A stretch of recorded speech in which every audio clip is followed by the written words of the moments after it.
శుష్కప్రియాలు శూన్యాస్తాలు తప్ప ఏమి ఇయ్యలే.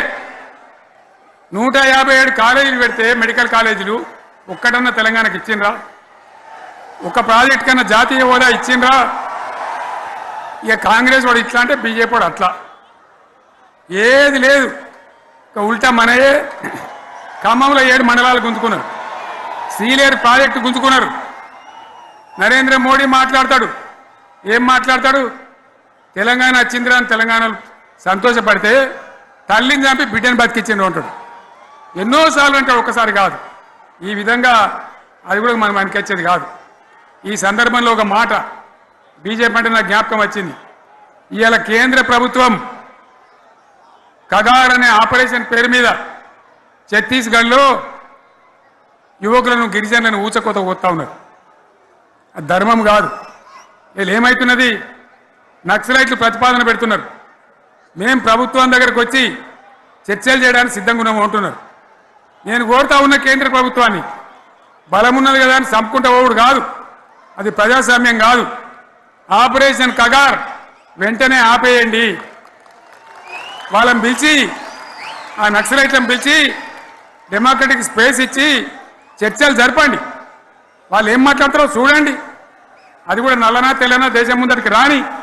కానీ అట్లా కాదు, మొత్తం ఏరి పారెత్తాం, కోసి పారెత్తాం, నరికి పారెత్తాం అంటే మిలిటరీ ఉన్నది మీ దగ్గర కొడతారు. కానీ ప్రజాస్వామ్యం అనిపించుకోదు. ఈ మాట ఢిల్లీకి ఉత్తరం పంపిద్దామా? మీరందరూ సపోర్ట్లు కొడితే తీర్మానంగా భావించి దాన్ని కేంద్రానికి పంపిద్దాం.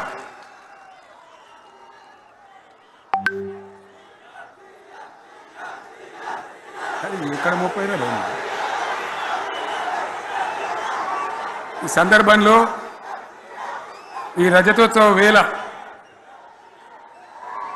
నేను మీ అందరికీ, ఇక్కడ ఉన్న వాళ్ళకు, సభలో లేని వాళ్లకు, టీవీలో నా మాటలు వినే వాళ్లకు, యావత్తు తెలంగాణ సమాజానికి బీఆర్ఎస్ గులాబీ జెండా రజతోత్సవ శుభాకాంక్షలు మరొకసారి తెలియజేస్తూ, మీరందరూ కూడా ధైర్యంగా ఉండండి.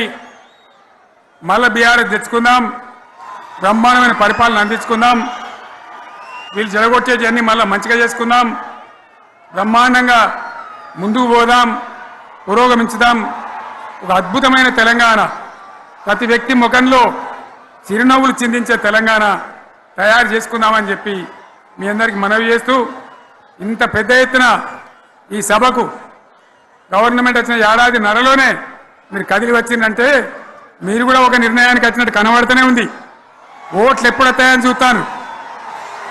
నేను ఇంకో మాట చెప్పాలి, ముఖ్యమైన మాట ఏంటంటే, వీళ్ళు అక్కడిక్కడ ఎందుకని మీరు లేచొచ్చిండ్రు.